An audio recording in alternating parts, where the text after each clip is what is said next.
Bagikan video ini jika kita peduli terhadap Indonesia. Indonesia kembali diguncang peristiwa yang mengundang tanda tanya besar. Gedung Kementerian ATR BPR terbakar. Tepat di tengah upaya Menteri Nusron Wahid mengusut skandal sertifikat ilegal di pagar laut Bekasi dan Tangerang. Apakah ini kebetulan atau ada upaya sistematis untuk menghilangkan barang bukti? Di Bekasi, ratusan sertifikat hak milik dan sertifikat hak guna bangunan ditemukan di atas lahan seluas 581 hektar. Yang mengejutkan, data sertifikat tersebut menunjukkan bahwa tanah itu berada di daratan, padahal sejatinya adalah wilayah laut. Di Tangerang, jumlah SHGB dan SHM yang bermasalah bahkan lebih besar dari kasus yang ada di Bekasi. Ada 263 bidang SHGB dan 17 SHM yang diduga diterbitkan secara tidak sah.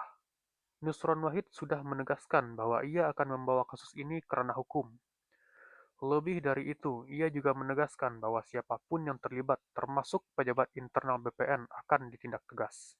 Jika terbukti ada unsur pidana, maka kasus ini akan diserahkan kepada aparat penegak hukum. Tetapi, apakah aparat penegak hukum akan benar-benar bertindak? Atau mereka hanya akan diam, mengingat kasus ini melibatkan kepentingan para naga dan raja? Pada Sabtu malam 8 Februari 2025, Gedung Kementerian Agraria Tata Ruang Badan Pertanahan Nasional di Jakarta Selatan terbakar secara misterius.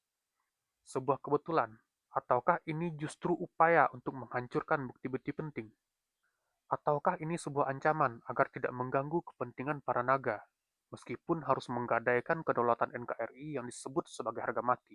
Publik tidak akan pernah lupa dengan terbakarnya gedung Kejaksaan Agung saat tengah menyelidiki kasus Joko Chandra.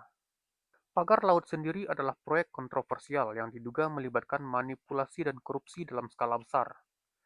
Namun aparat penegak hukum seperti kepolisian, kejaksaan, bahkan Komisi Pemberantasan Korupsi tampaknya masih enggan mengusut tuntas kasus yang menyentuh kepentingan naga besar ini. Indonesia tidak boleh terus-terusan menjadi negeri di mana kasus kebakaran menjadi alasan hilangnya kasus korupsi.